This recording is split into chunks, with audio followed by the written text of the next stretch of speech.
Hello, everyone. Thank you very much for taking your time to enhance your cultural knowledge.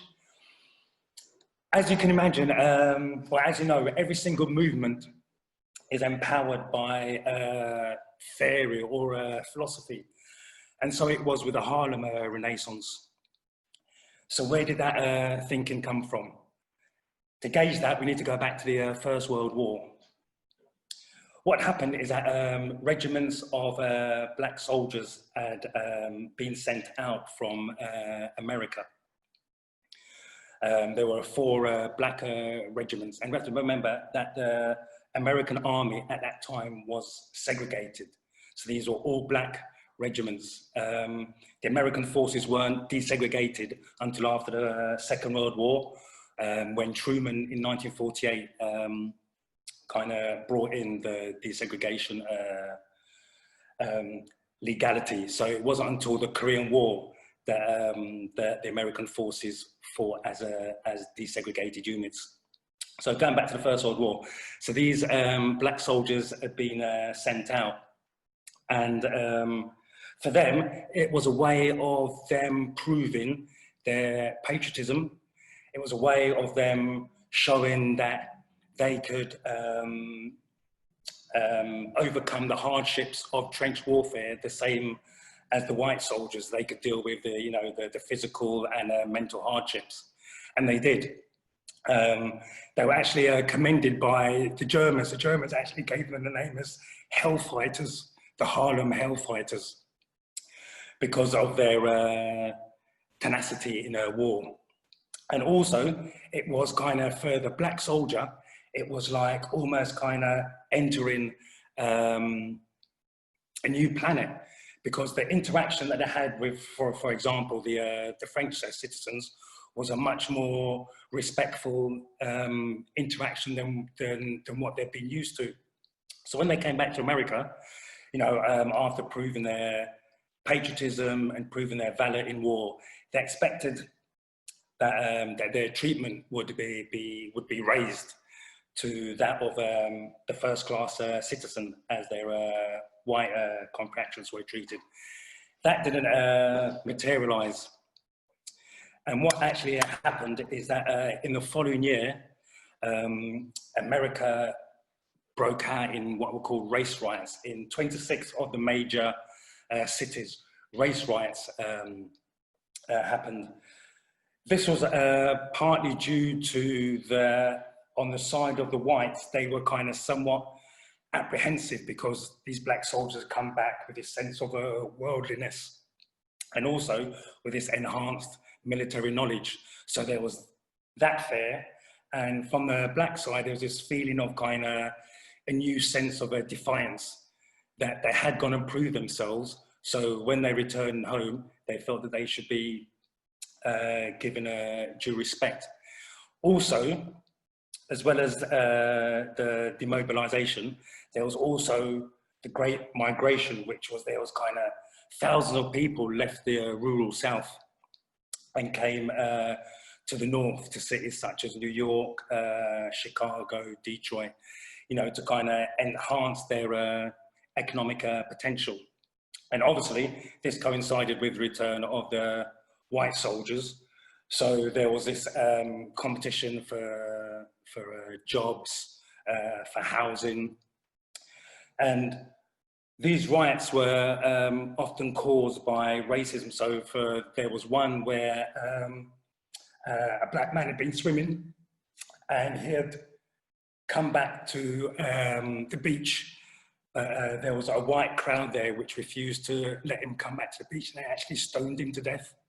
Another riot started because a veteran had been mistreated. And we have to remember that lynching was also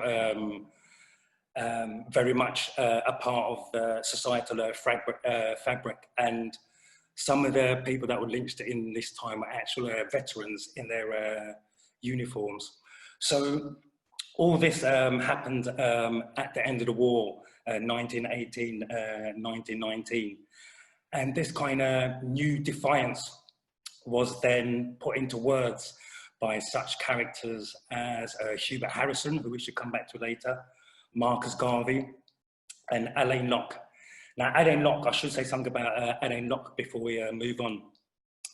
Alain Locke was the first African-American to receive a Rhodes Scholarship. Now, when he received this scholarship, there were a few Oxford colleges who actually denied him entrance due to racism, and he was finally accepted by Hartford College. And he was a person who actually went on to write this book, which is called The New Negro. This is this is seen as a seminal book of the Harlem Renaissance. It's an anthology of artwork and poetry, essays, plays. And he was a person who actually compiled this anthology. So he came and studied in Hartford College, then he left here and went to Harvard and became the first African-American to receive a PhD from Harvard University. So this kind of new defiance was kind of theorized or put into words by characters, as I say, such as Hubert Harrison and Marcus Garvey and Alain Locke. And it was actually given the term, the New Negro Movement. This was the actual term. The Harlem Renaissance was something that came from that. We have to remember that although it was called the Harlem Renaissance, that there was this kind of movement also in the other major cities of the North. You know, there was kind of creative and intellectual stimulation in Boston, in Chicago, in Detroit. But because New York was the cultural capital, and because it became what was known as the Black Mecca, then more and more artists congregated there. Okay, so what I'm going to do, I'm going to kind of give you a kind of overview of the Harlem Renaissance, looking at various aspects. Going to look at the art, going to look at poetry, film and photography, and journalism. So to start off with, we're going to look at art. And the first artist I'd like to introduce you to is Lois Mailou Jones. Lois Mailou Jones. For me, if I had to pick my favorite artist of all time, I would probably say it was her. She was able to, or she was the one, I think, who kind of was able to kind of blend all her influences of Cubism, Impressionism, the abstract, and just blend it all into one. And colour, you know, colour. This was kind of, if she had a motif, I think it was colour. And as you can see, as with all the other artists, there was the foundation in Africa. You see the masks here. This is one of my favourite ones of her. This is called Ascent to Ethiopia. I know I love it because you kind of see, you see the kind of the reference to ancient black art of Egypt, and then you see people rising up here, going up, and you see this kind of first reference to the Black Star, which Marcus Garvey took on, and Kwame Nkrumah, when Ghana became independent. We see the Black Star in the flag of Ghana. So we go for this depiction of the art of ancient Africa, up here, and then we come into the contemporary scene. Music, we can mention people like Duke Ellington, drama, Willis Richardson, art, people such as Lois Mailou Jones. So for me, that's one of the favourite of mine, because it just shows, it's like a pictorial narrative of black creativity. Okay, this is called Ascent to Ethiopia. What I'm going to do now is read some quotes that I've gathered together by Lois Mailou Jones. And these read like a creative biography, because it goes from her time in Paris in the 30s to her time in Haiti in the 50s to her time in Africa in the early 70s. So I'm just going to read these quotes for you. When I arrived in Paris, African art was just a thing. All the galleries and museums were featuring African sculptures, African designs, and I sketched everything. I had to remind them of Modigliani and Picasso, and of all the French artists using the inspiration of Africa, and that if anybody had the right to use it, I had. It was my heritage, and so they had to give in. If African art is capable of producing the ferment in modern art it has, surely this is not too much to expect of its influence upon the culturally awakened Negro artists of the present generation. From the time I visited Haiti, I fell in love with its people and its culture. It was like learning a new vocabulary, the colors, the patterns, the different cultural traits and practices. You can really see it in the works I painted when we were living in Haiti, starting in 1960, and I've been working in that direction ever since.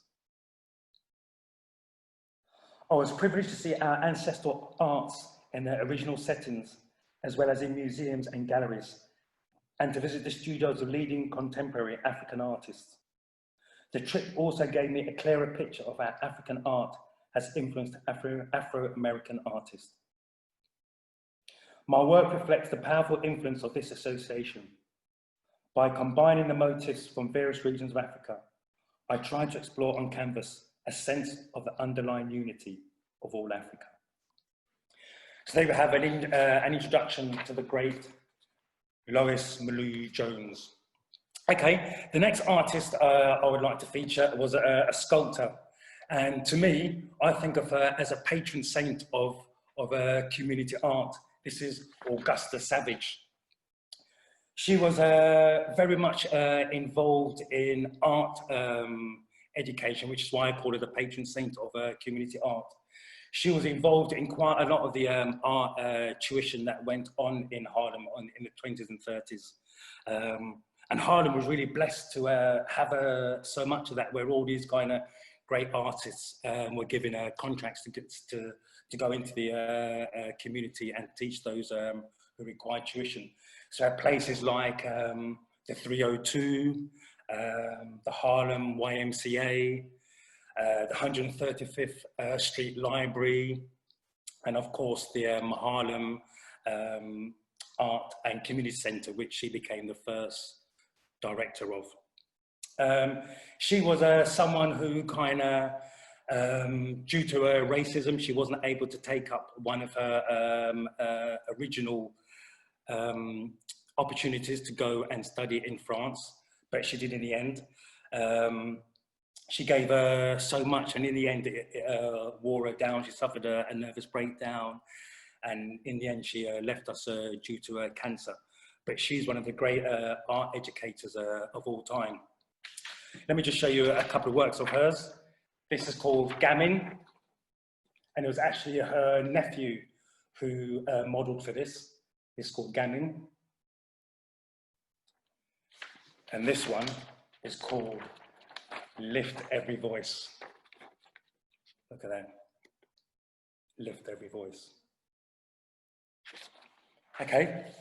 What I'm going to do now is read you, I've written a kind of biography in verse. Well, it's like a mixture of verse and prose as a tribute to Augusta Savage. So I'm just going to read you a few pieces from this. The Golden Pan. I heard you speaking of Donatello. Let me introduce you to one that I believe you do not know. Earlier on, you spoke of Epstein. So let me share with you one that I think of as mine. You also spoke of Rodin. I will sparkle while telling you of another who came up with nuggets after diving with a golden pan. God and Augusta. Waking on February 29th, 1892, feeling extra good. God decided to bestow a special blessing on someone. His eyes, in lighthouse format, scanned the world. His eyes came to rest in Florida, in a place called Green Cove Springs. A child born on that day in that place was one who received a special blessing. He kissed the child lightly on the cheek and whispered in her ear, "The same substance that your ancestress was made from is the same material that you will come to love. You shall produce wondrous things that will amaze the eye and enrich the mind. Go forward, little one. Something called clay is waiting for you." Battle of Green Cove Springs. You said yes, he said no. Battle of Green Cove Springs. He didn't approve his daughter the artist. Battle of Green Cove Springs. But all the beatings could not deter you. Battle of Green Cove Springs. He tried this trick and that ruse. You kept on creating. Victor of Green Cove Springs. The land of books. Night and day, as often as she could, she went to the land of books. She searched and searched, filling her head deep in the land of books. What she learned, she began to share, coming from the land of books. Bless the local libraries, bless those that work within them.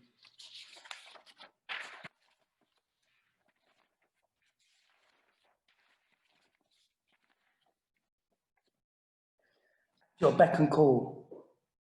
At your beck and call, your wanton wish, I would have been there for you, Augusta.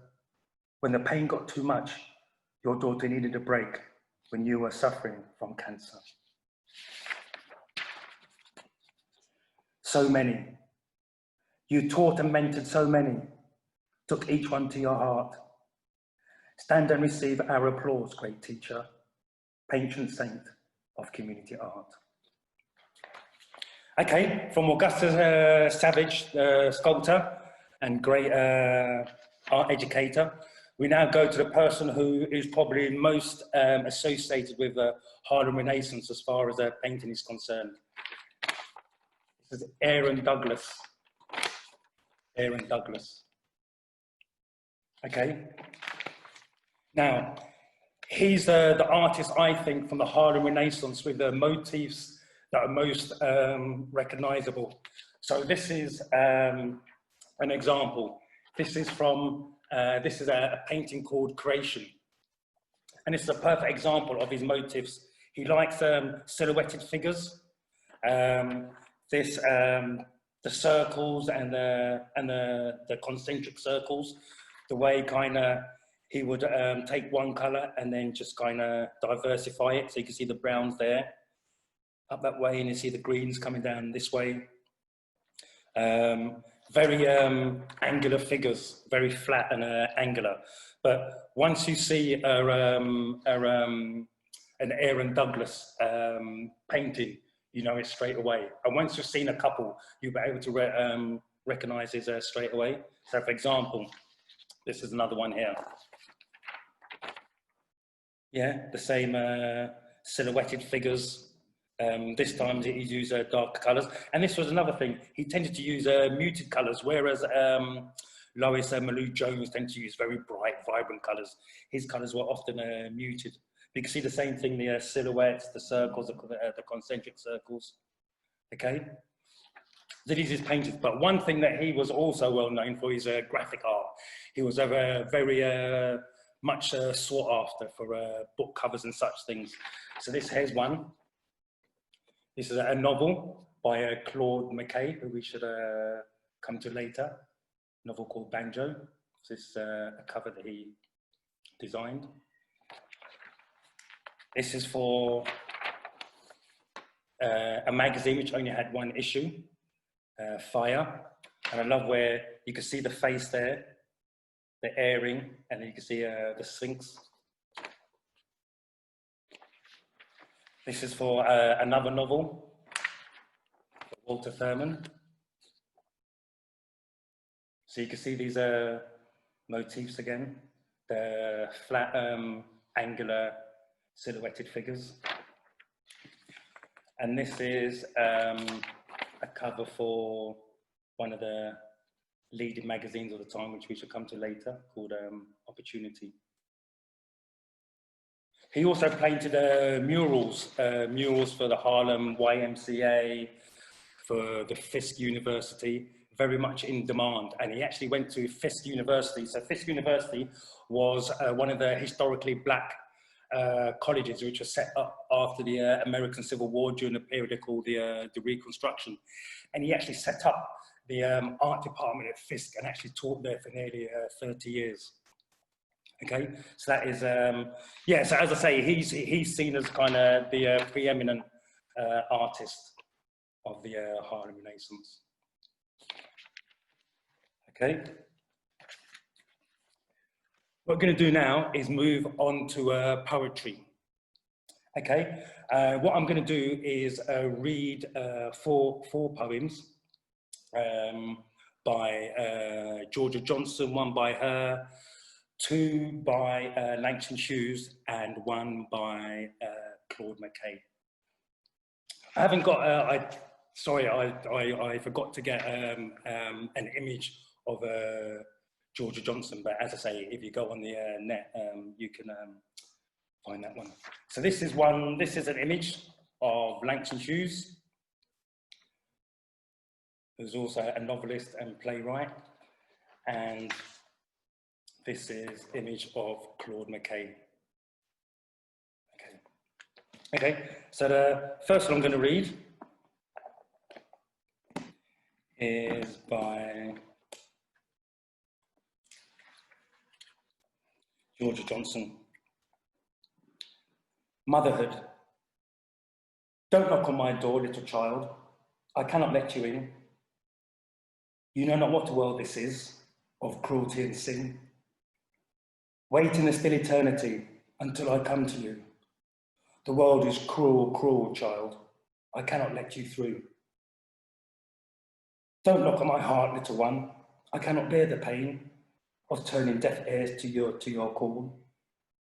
Time and time again, you don't know the monster men inhabiting the earth.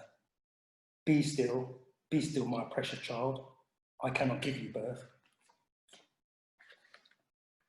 Now, I'm a man who loves rivers, so this has always been one of my all-time favourite poems by Langston Hughes. The Negro speaks of rivers. I've known rivers ancient as the world and older than the flow of human blood in human veins. My soul has grown deep like the rivers. I bathed in the Euphrates when dawns were young. I built my hut near the Congo and it lulled me to sleep. I looked upon the Nile and raised the pyramids above it. I heard the singing of the Mississippi when Abe Lincoln went down to New Orleans, and I've seen his muddy bosom turn all golden in the sunset. I've known rivers, ancient dusky rivers. My soul has grown deep like the rivers.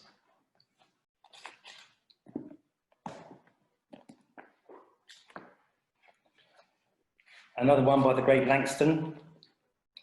I too sing America. I am the darker brother.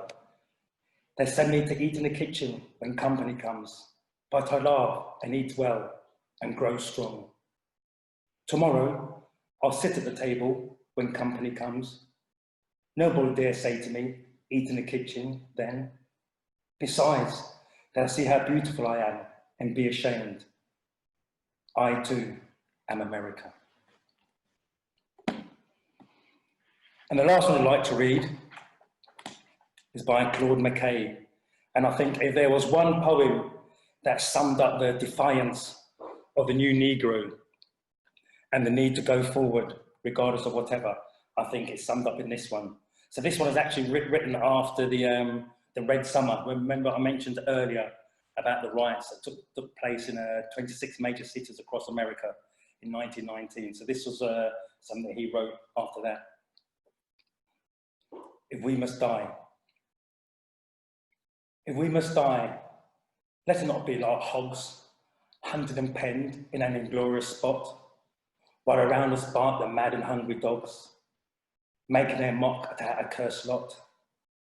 If we must die, let us nobly die, so that our precious blood may not be shed in vain. Then even the monsters we defy shall be constrained to honour us, though dead.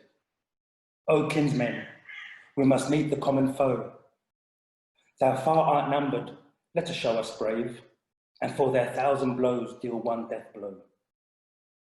What though before us lies the open grave? Like men, we'll face the murderous, cowardly pack, pressed to the wall, dying, but fighting back. There was, you know, as well as the poetry, there was also plays written, great plays. People such as, who we just mentioned, Georgia Johnson, George Schuler, Langston Hughes. But I'm just going to put a brief spotlight on Willis Richardson. He was a playwright who said that apart from his wife and children, Negro drama was the hope of his life. At school, he'd been an all-rounder. He'd shone academically as well as on the sports field. But he couldn't go on and take a degree due to financial constraints. And he actually taught himself playwriting by signing up for a 2-year course, correspondence course in poetry and drama. And from that, he began to write. And his 1925 play called The Chipped Woman's Fortune was actually the first non-musical production by a black writer to appear on Broadway. So that's a Chipped Woman's Fortune, and that was 1925. Two of his plays that I really like is one called Compromised and another one called The Broken Banjo. I'm not quite sure if you can get these online, but I do have them. So if anyone would like to read them, if they can't get them online, they're welcome to come through to me, and I'm happy to lend the books. Okay, moving on. We're going to look at film and photography. Okay, when we think of the silent era, we tend to think of actresses such as Clara Bow and Marlene Dietrich. No one ever mentions Evelyn Preer, P-R-E-E-R. And she became the leading black film actress during the silent era. And this was due to the vision and work of a man called Oscar Micheaux. Now, for me, he epitomized the new Negro. He's someone who was intent on shining in areas where black people hadn't previously shone. So, for example, he went out west and became a homesteader, a farmer. While he was there, he wrote a novel, because he also wrote articles. One of his first articles had been published in the Chicago Defender, one of the leading black newspapers of the time. So he wrote this novel called The Conquest, which was about his time out west as a farmer in this white community. And he actually went door to door selling the novel to his white neighbors. And then he wrote a film script based on his experiences out west, called The Homesteader. And a Hollywood studio was interested in producing it. But he said no. He said he wanted to direct it. He never had any filmmaking history or anything, but he just decided that he was a person to direct it and produce it. So he declined the offer of the Hollywood studio and set up his own company, and ended up going on to produce over 40 films, silent and sound. And it was a film called The Homesteader, which featured Evelyn Preer. Another one of his films, 1925, featured the film debut of Paul Robeson. This was a film called Body and Soul. And as I say, featured the film debut of Paul Robeson, who, as you know, was a famous orator and actor and activist and a singer. He had to find his own distribution network because these films were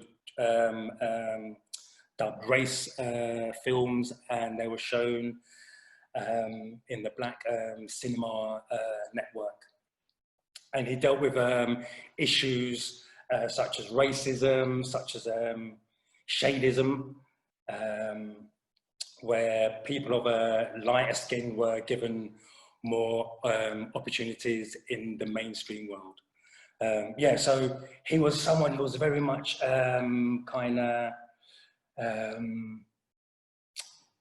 a tenacious figure, a kind of character that once he had a vision, he kept hold of that vision. And Oscar Micheaux, it's a shame that his name isn't more known. You know, when people think of a filmmaker, tend to think of people like Gordon Parks, who gave us Shaft, and people like Spike Lee, and recently Steve McQueen. But we really need to pay homage to the original filmmaker, and that is Oscar Micheaux. Going on to photography, a lot of the great photographs that were taken in the 20s and 30s were mainly taken by three characters: James Van Der Zee, James Latimer Allen, and two twins, Morgan and Marvin Smith. So all these great photographs, you see people like Joe Louis,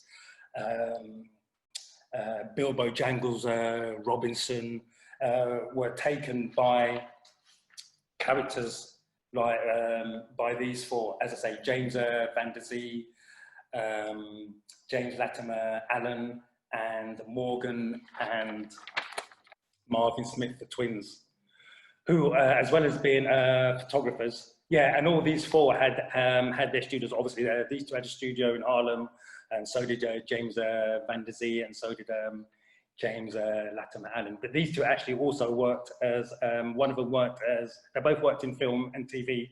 One worked as a set designer, another worked as a sound engineer. Okay, that's Marvin and Morgan Smith. And just to show you a couple of photos they took. Look at that one. Billie Holiday, classic. Yeah, the great singer Billie Holiday. And remember, her story was told in a film featuring Diana Ross. Okay, and also Fats Waller, great Fats Waller. Okay, and while we were talking about Fats Waller, let's talk about music, because music was probably the most well-known feature of the Harlem Renaissance. I mean, living in Harlem, I mean, as far as music goes, you were blessed because you had places like the Apollo, Small's Paradise, the Cotton Club.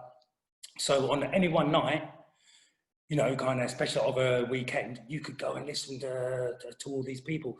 So the best way that I could describe this is taking Oxford, for instance. So for those who don't live in Oxford, when we're talking about East Oxford, there's three main thoroughfares that run through it. So there's the Cowley Road, and then to either side, parallel, there's St. Clement's, and there's Iffley Road. These are three main roads that run through East Oxford, which, by the way, is the best part of this city. So imagine you're going down Iffley Road. There's a pub there called the Fir Tree. So imagine you could have gone in there and maybe listened to Cab Calloway. Then you could have walked from there, walked on the Bullingdon Road. You'd have been on Cowley Road. You could have stepped into, say, the Bullingdon, and you could have listened to maybe Billie Holiday. You could have walked further up. You could have gone to the O2, maybe listened to Duke Ellington. Then you could have walked back down and gone to the East Oxford Community Centre and maybe listen to Fats Waller. And that's how it was in all these, that's how it was in Harlem. You could actually, every weekend, you could go and listen to all this great music. Bessie Smith, you know, just a whole, you know, all the great names, Ethel Waters that you think of in blues and jazz. These are people that you could have heard on a weekend night, taking up their residencies and one-off gigs in Harlem. So you kind of, as well as kind of, you know, the painting, the photography, the film work, you could be entertained with all this great music. Okay, going on from there, we're going to look at literature. Well, not literature, journalism, because this was one of the aspects that generated the Harlem Renaissance, or what I should say, the new Negro movement, which empowered the Harlem Renaissance. And this is where the Caribbean comes in, because as well as the massive migration, what's called the Great Migration from the rural South to the northern cities in America, there was also the migration that came from the Caribbean.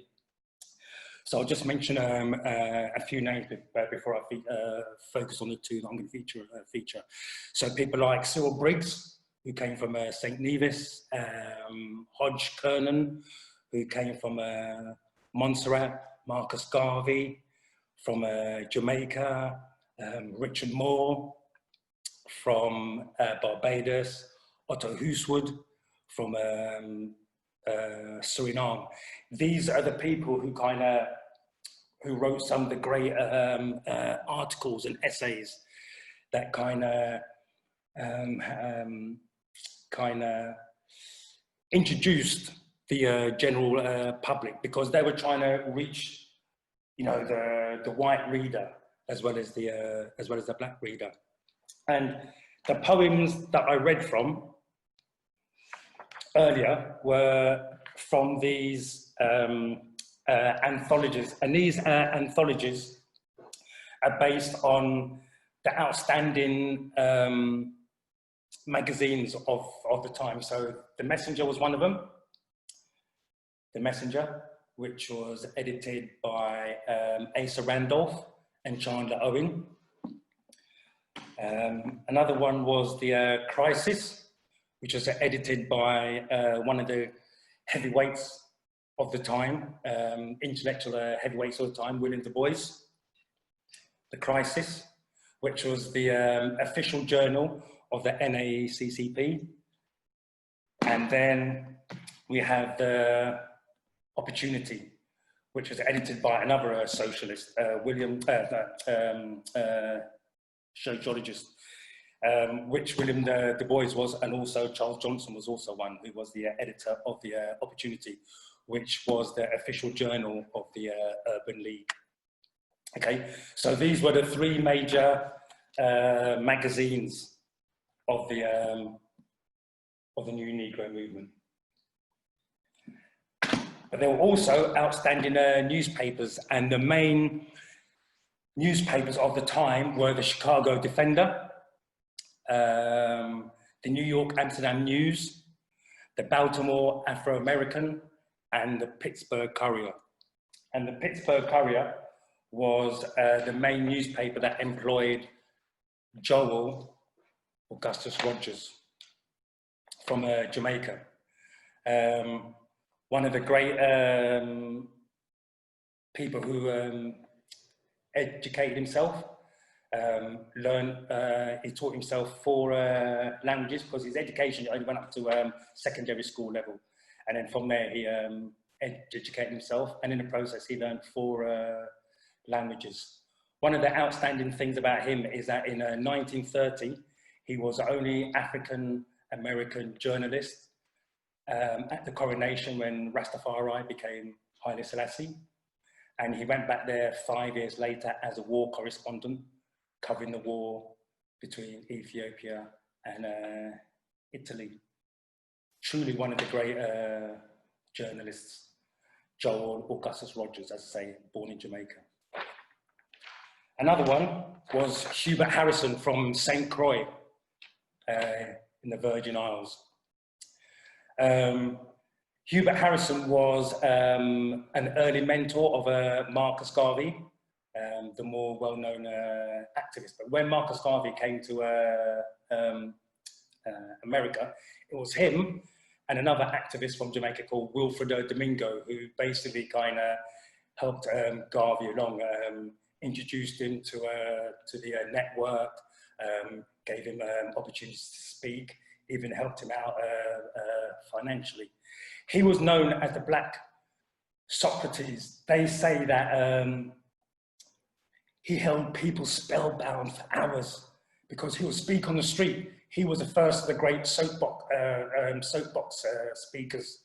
And many of the younger activists who got involved in the struggle for Black rights were actually influenced by him. You know, he was the first, I say, first of the great soapbox speakers. Garvey, Richard Moore, and these people came after. Henry Miller, the famous novelist, remembers being mesmerized by him for hours. I can't remember where he was speaking. I can't remember where he was speaking at the time. It was either Lenox Avenue or Wall Street. But he came along and just stood there for hours, Henry Miller, mesmerized by Hubert Harrison. Okay, to finish the lecture, I'm just going to read a couple of quotes, and then it'll be time for Q&A.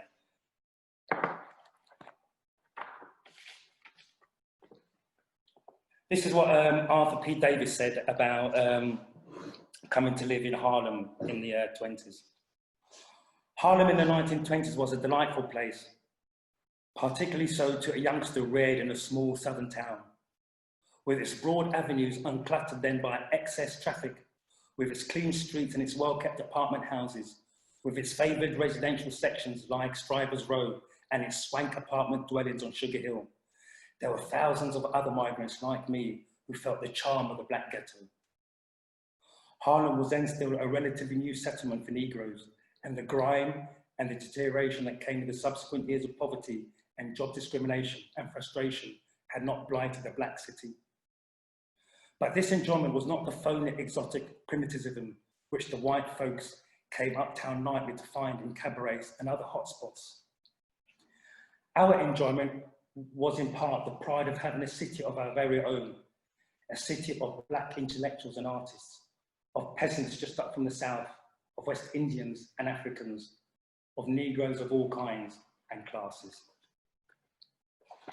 And this statement: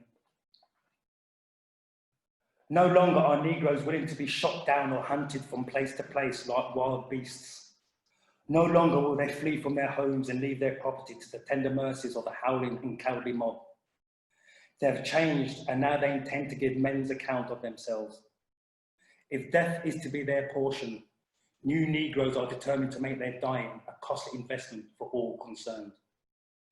The new Negro has arrived with stiffened backbone, dauntless manhood, defiant eye, steady hand, and the will of iron.